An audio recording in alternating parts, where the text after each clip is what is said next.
dito naman makikita natin yung pinaradahan dito, kantong-kanto na. Nandito pa sa signage, no parking, clamping zone, mabuhay. Street corner po kayo, ma'am. Kasi meron po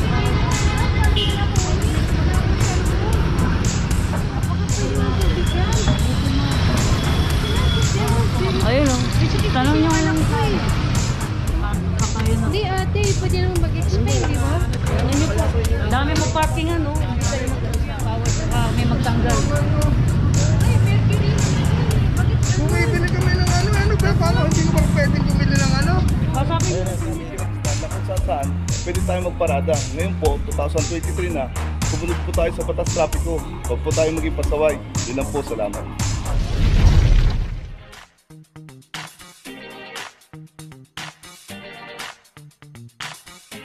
Papajo TV!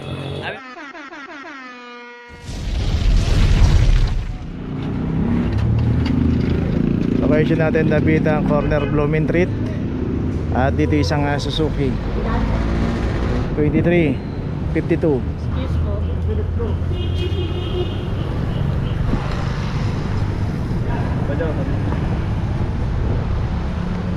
Dito po pag inabot yung ating sasakyan na naka-obstruct sa mabuhay lanes, walang driver, matik na po yan. Cards, atas nga cards.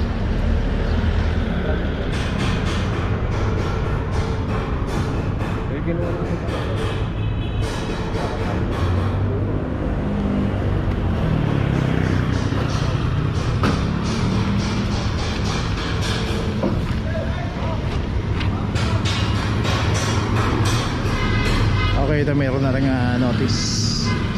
Tuloy na po tayo. Location natin De La Puente Street, corner Arevalo Street. At dito may isang Nissan Sentra. At ito wala rin driver, 2368.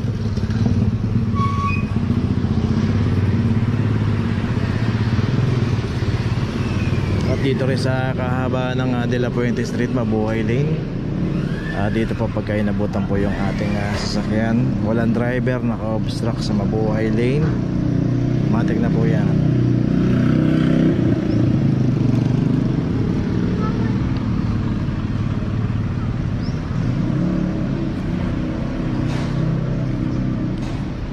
Okay, ito meron na rin notice, tuloy na po tayo. Location natin Oroquieta, corner Caricada. Dito yung ikaklam dito, hindi po nagbabayad ng parking. Kung tawagin po, non-paying.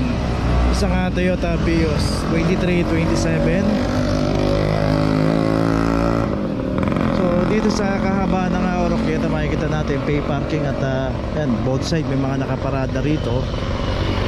Pero pag pumarada po tayo sa pay parking, dapat magbayad po tayo ng parking. Hanapin po natin yung parking attendant. Nandito lang po yun. Paikot-ikot kasi dito pagka sino yung mga unang nakaparada rito at titikitan niya kaagad yan. Tapos iikutan ulit kung sino pa yung mga bagong pumarada. Dito naman yung isang Toyota Hiace 2352. So yun, pagka may ticket naman po, hindi po kinaklam. So meron na rin pong kopya ng ikaklam dito yung team leader. So binigay na po yung mga plate number nito, kaya alam po kung sino yung mga ikaklam dito. Saka yung isang Toyota Vigo rito, ito may klam na rin 2353. Saka yung Crosswind, ayun, meron na rin klam 2367.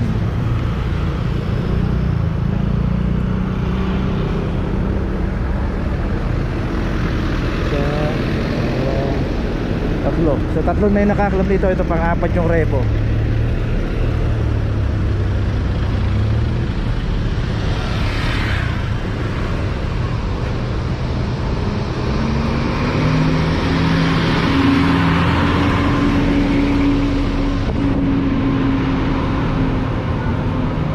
Yung Revo ito may klam na 2313. So pang-apat na to.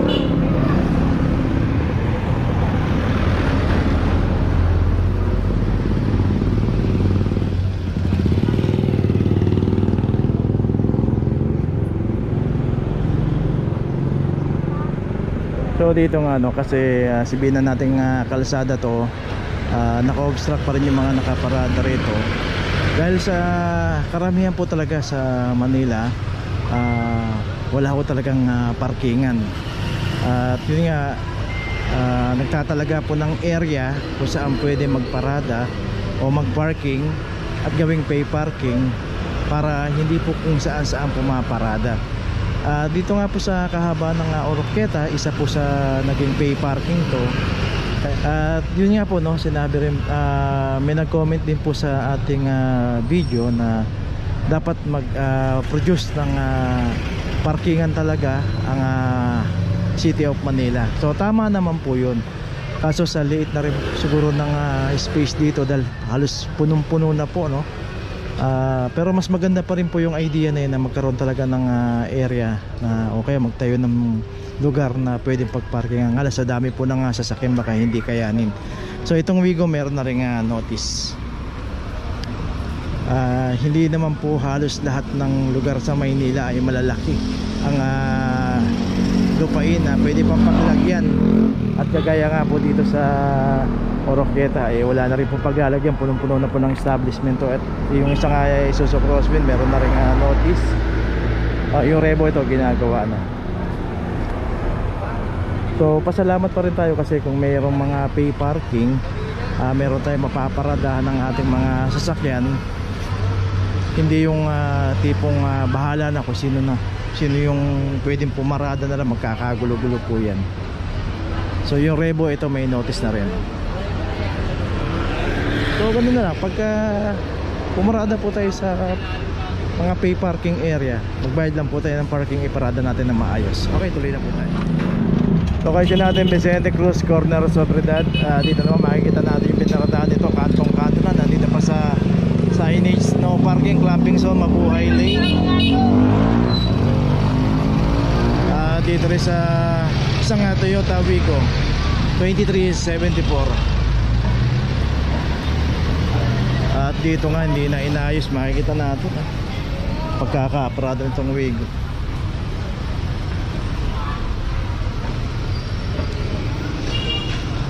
So dito sa operation po ng clamping, random po yan, umiikot po yung operation. Iniikutan po yan District 3 and 4 ng Manila. Yan po yung sakop nila. Dito po pagka nadaanan tayo at yung sasakyan natin ganito yung pagkakaparada, naka-obstruct tayo, walang driver, matik na po yan. Bumili ako ng gamot. Nasa street corner po kayo, ma'am. Kasi meron kasi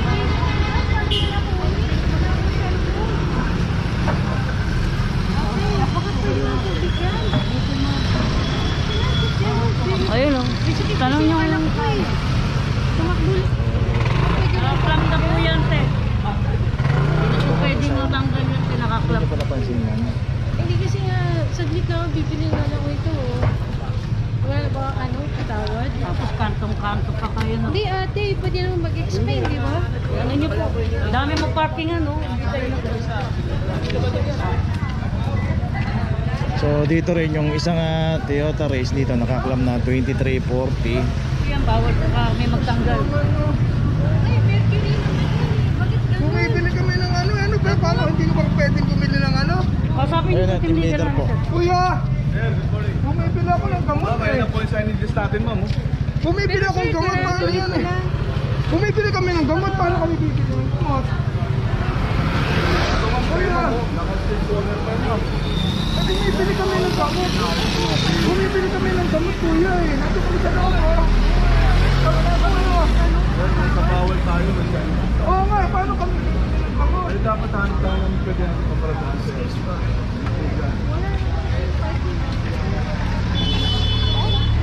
Sensya na po kayo, ma'am. Nakaklam pa po yan. Bawal na po sa amin tanggal mo.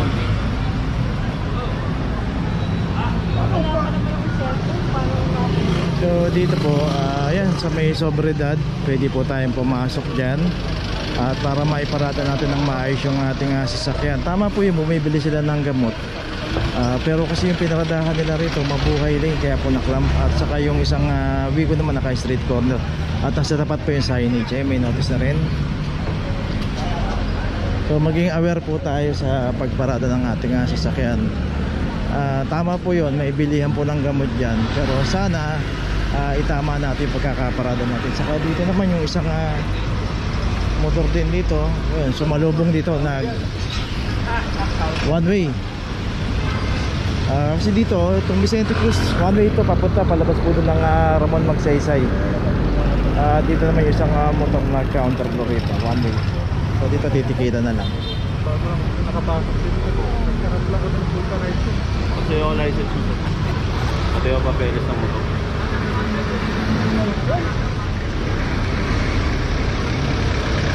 So si kuya dito, titikita na lang. One way po yung violation niya.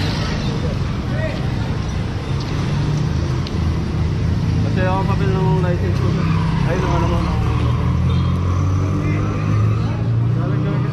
Naghanap ko yung bulka na ito. One way po ito. Dapat po, hindi ko kayo magpapag.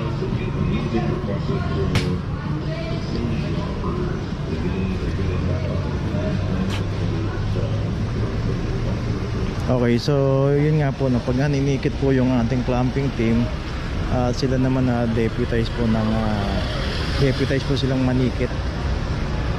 Ngayon nag-seminar po sila dyan regarding kung paano po ang bagong rules ng paninikit ngayon. Yung ORCR, hinihingi po yan para ilagay po yung pangalan ng may-ari ng sasakyan doon sa OBR. Tapos titikitan po yung lisensya ng driver. At pagkatapos nun, ibabalik po yan. So sa mga previous vlog natin, may nagko-comment po bakit kailangan bang hingin yung ORCR. So sa bagong rules nga po kasi ngayon, dahil one ticketing system na tayo, yun nga po, naitanong natin sa kanila na kailangan na pala po yung OR para ilagay lang yung pangalan ng may-ari ng sasakyan. Okay, so malinaw na po yun.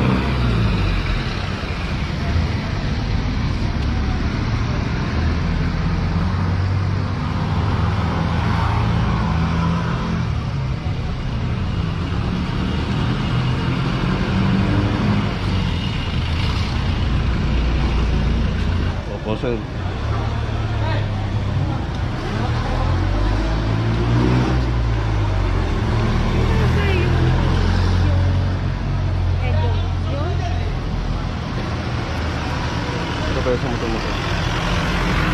So ito po yung ORCR. Ayan, nalagay.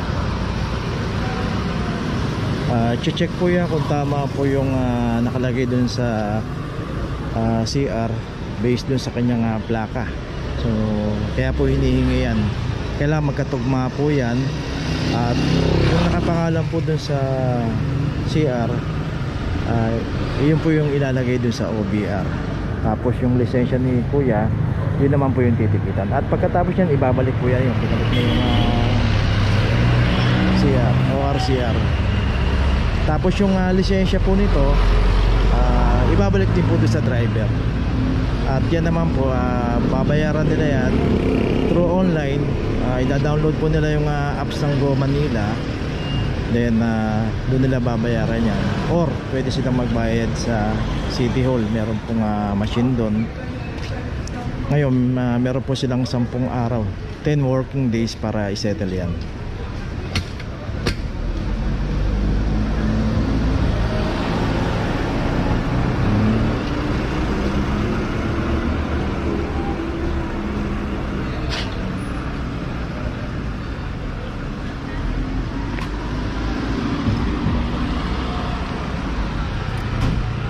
Saan ka mas mabutan? Pwede mong bayaran yan, sir, online sa Go Manila. 10 working days siya. Go Manila? Paano ang bayad nun, sir? Gcash o ano? Opo, sir, pwede na tayo mag-Gcash. Tignan nyo na lang, sir, kung anong mga availability ng pwede kayo magbayad. Ito, sir, picture mo. Ang picture na wala sa Ayan, sir. cellphone ko. Tignan mo na lang, sir. Magka-ano ka ng Go Manila sa Play Store. Mag-download ka, register, tapos punta ka sa e-government. Bayaran mo yung dito sa may ordinance violation. Ilalagay mo po yung OBR na natin. Number. Kumano sa online? 10 working days yan, sir. Kung hindi mo kaya bayaran sa online, pwede ka pumunta ng City Hall. Meron po tayong machine doon. Doon po tayo magbayad. Sa Manila City. Oo, Manila City Hall, sir. Ha? 10 working days, sir. Kahit hindi mo muna siya i-settle ngayon, after 10 days, saka mo siya iyan. Basta wag niyo po pala. Sir, pwede kong i-atras lang doon, maglulugaw lang sana kami. Diyan na sir, pasok mo na dyan sir. Okay, so yun, ipaliwanag naman po ng maayos. Okay, nandito na ngayon tayo sa opisina ng clamping, sa impounding dito sa Central. Dito na po nagtatapos ang ating vlog. Maraming salamat po sa mga subscriber, sa mga viewers, sa mga napadaan po sa ating channel. Maraming salamat po sa mga suporta nyo. Sa mga hindi pa po nakakapag-subscribe, subscribe na po tayo mga kabayan. Maraming salamat po. Mabuhay!